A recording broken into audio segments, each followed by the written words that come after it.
What's happening, folks? It's Tactard Ted. Yes, it's Tactard Ted, and I'm here to ask a few questions of you folks today, especially you out there who are conservative-minded individuals.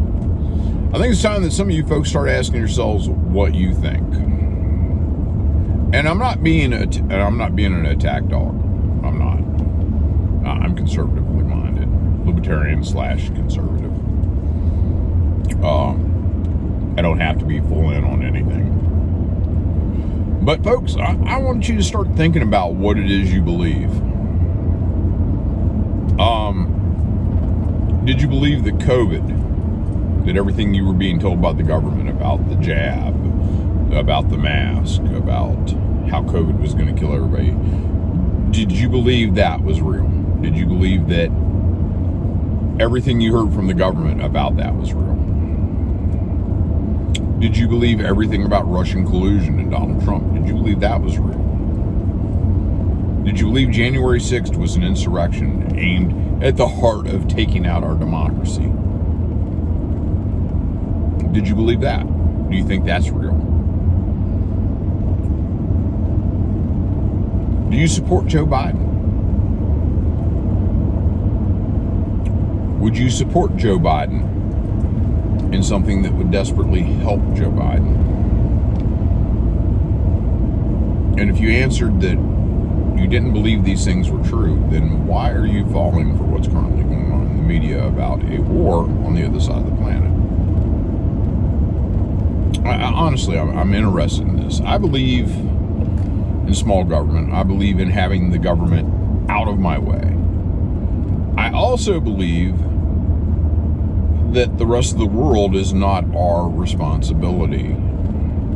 You know, it's kind of ironic.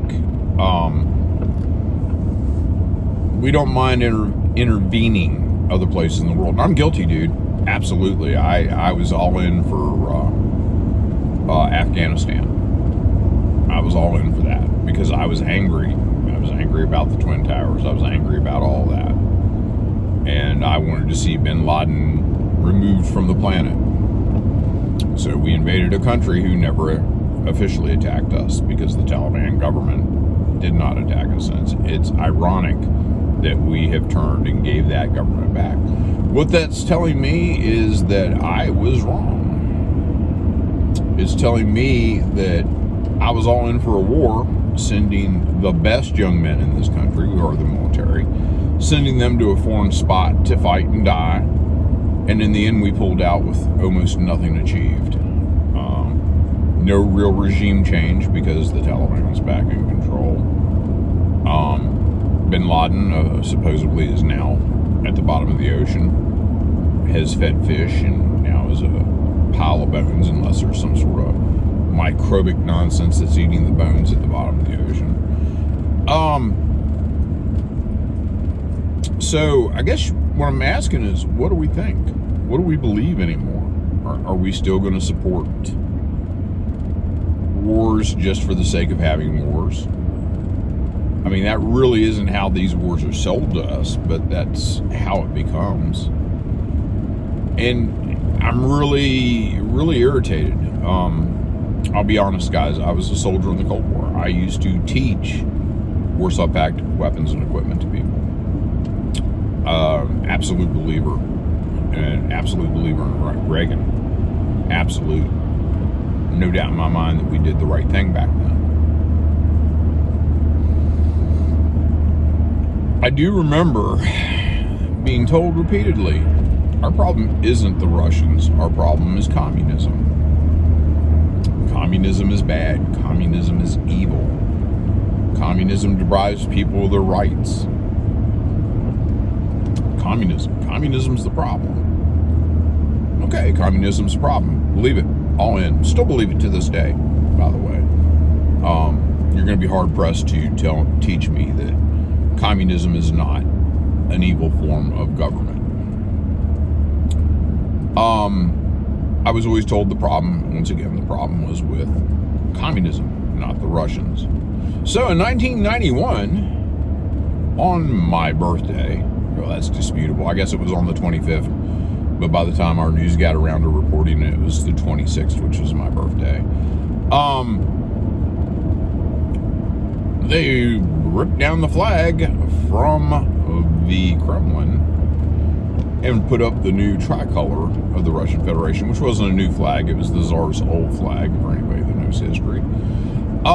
And communism in the Soviet Union ceased to exist because the Soviet Union ceased to exist. Now, for some of you folks, yes, communists, there are a small minority party that does exist inside Russia, and they do not win elections. Putin is not a member of that Communist Party, and they always put forth someone to run against Putin, and they never win. You got to remember, their elections are a mess because they have like a bunch of different small parties. I mean, literally, I think there are something like 30 or 40 political parties in Russia, which, you know, let's face it, we have numerous little parties here, but by the time we get down to the elections, we have maybe 3 names on the ballot to choose from, unless we write somebody in. You always have the Democrats, aka the Communist Party USA. Even though there is a Communist Party USA, they do vote with the Democrats almost all the time. Then you have the Republican Party, and then you have the Libertarian Party. Unfortunately, I don't know whether it's libertarian messaging is off or just they can't find anybody to run that is what I would consider coherent or credible. Johnson, last time, he, the Aleppo moment, that sunk it for a lot of people. While I don't agree with being adventurism all over the planet, I don't agree with somebody who doesn't know what's going on, in case we do find ourselves dragged in, kicking and screaming into another conflict. But yeah, Russia has a ton of different parties, juxtaposed to Zelensky in Ukraine, where he outlawed all parties but his. All opposition parties are gone. They're not allowed to gather. They're not allowed to do this. And, you know, he's keeping on to martial law. And I'll be honest with you, I'll give people credit. I can't argue. People post, oh, Zelensky's got martial law for another 30 days. Well, that might have something to do with his country being invaded. Dude, I'm equal. I'm down the line. I call it the way I see it. And yes, should there be martial law in Ukraine? Well, yeah, they're in the middle of a war on their soil. Yeah, they probably should have martial law. The government should have probably a little more leeway with trying to keep their country safe, if that was what this war is about. And I will argue, no, it's not. It's not about keeping Ukraine safe. It's about keeping Zelensky and the people who run Ukraine, which is basically a organized crime country, in power. But don't worry, we're going to send weapons. Yes, we're going to send weapons. Did you hear this week? Did you hear it? Did you hear it? There's now suddenly some concerns about where the weapons are going. We're going to worry. We pumped Ukraine full of weapons, and suddenly we are going to worry. Article appeared this week about how there was a law that's still in the Ukrainian books that they must sell off all surplus weaponry, and they're doing it even during wartime. And it's a bargain basement sale because a lot of their weapons are going to Africa. And then you add that with reports that U.S.-made man-pads, yes, Stinger missiles, the things we use to shoot the flyy things down out of the sky, have ended up on the arms market in Europe and in France in particular. So I find that rather disturbing. If the weapons that we have are going to Ukraine and they're ending up on the arms market, what does that say? That says somebody's siphoning off those guns. Now, guns, weapons, etc. There's already another corruption problem. The country of Romania, who was sending aid, has blocked all aid shipments to Odessa. And why have they done that? Because they are painfully aware that the majority of the aid they are sending is not making it to the people, that the political honchos in these areas are confiscating the aid and they're putting it in warehouses, and a lot of these honchos own shops, and the aid that was meant for free to the Ukrainian people is now being sold to them or hoarded for pricing to go up and then sold. Folks, that's corruption. That's corruption. You know, how would you feel if you know, one of the great charities in this country, the Marine Corps Toys for Tots program, which I support. Who wouldn't support it for that much? Imagine if those toys all ended up in a warehouse and they were sold off right before Christmas for a maximum profit. Would you be cool with that? No, that would be dastardly. That would be horrible. You're ruining children's Christmases by not giving the stuff that's supposed to be, that you gave to give to somebody else. That is ruining somebody's holiday. That is not potentially starving them, harming them, keeping aid from them, keeping stuff that may be able to keep them alive. It's worse. It's a lot worse. So, you know, Romania saw that was happening and said, nah, I don't think we're going to do that anymore. But folks, back to everything else. If you're supporting the dumpster fire of Ukraine, if you're supporting sending tons of weapons overseas that we can't track, that are very possibly ending up in the hands of the bad guys, I need to remind you that a large number of Chechens who went to Syria and have been expelled from Syria, who can't go back to Chechnya or Russia because they are going to be in deep doo-doo, live in Ukraine.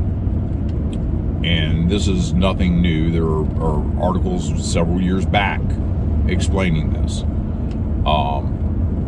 And why do I call those articles reputable? Because this is the truth. This is the stuff that came out before suddenly there was a narrative developed that we have to support Ukraine no matter what. The articles are out there, and these ISIS Chechens, you don't think if they get their hands on some U.S. aid, some really, really neat, cool toys, that they're not going to give them to their fellow travelers in the great jihad. You really think that? I seem to think that's going to be an issue in the future. Another thing, real quick, do you believe that we should deplete our reserves of in-laws, anti-tank weapons, javelins, these sort of things? From what I understand, we're down roughly a third of our total inventory. Not just a quarter, a third of our inventory. We have removed 1/3 of the weapons from U.S. soil that are meant for our military to protect this country in a time of war, and we've gave them away. Is that a proper thing to do? I'm pretty defense-minded. I believe that we should have a strong defense in this country. I believe that when an invader hits the soil, he needs to be in deep doo-doo. I believe that. I believe if we have to go to war because it is in our absolute vital interest that the other country is a dagger pointed at our heart, and I mean for real, I don't mean just, oh, they might send terrorists here. No, I mean they are a real threat to this country, then I've got no problem taking our weapons and going overseas with them and killing the bad guy. I don't have that problem. But what I do have a problem with is that we're going to take someone who is willing to hang on to power. He's willing to sacrifice every single body. Dude, there are videos out there of like 14-year-old kids being drafted into the Ukrainian army who can't even properly sling their AK. And I'm not even kidding. I may post one up here on my YouTube channel just to show you folks this is what's going on. Honestly, folks, do we want to support all that? Do we want to put ourselves at a disadvantage just to help Ukraine? Do we want to help Joe Biden, giving him cover in this war? We need to think about these things. We need to ask ourselves who we are. Are we going to be useful idiots for the Democrats? You know, these same people that have been telling us that January 6th was an insurrection. I can show you what an insurrection looks like. The Maidan in 2014 was an insurrection. And we backed that. Our State Department, Victoria Nuland, all those things. We backed an insurrection in Ukraine. So, it's interesting. The same people who backed a violent insurrection in Ukraine are the same people that were hiding under their desk in the Capitol building. It's okay when somebody else does it. And by the way, let me be flat out and tell you, I do not believe that the insurrection happened. I believe it was a protest. You want to see an insurrection? Go look at some of these cities that burned during the BLM riots. That's what an insurrection looks like. Go look at what happened in Kazakhstan after the first of the year, their so-called gas riots, which were co-opted by radicals with various differing goals. They simply wanted to come in and cause trouble and make political hay, and that was stomped out fairly quick. But all I'm going to say to you folks is, as conservatives, everybody needs to figure out what we want to do. We need to figure out, are we going to give Joe Biden the cover we need? Are we going to deplete our own stocks of weapons and put ourselves at a disadvantage? And also from a fiscal point of view, we're getting rid of these weapons. Do you think they're going to be gone long? No. Raytheon and all the big war companies, no other way to describe them, are going to profit handsomely from having to make weapons to replenish our supply. So I will talk to you folks later. That's my rant. I went over a couple minutes, but that's who we are and that's how it is. So I'll talk to you later. Bye.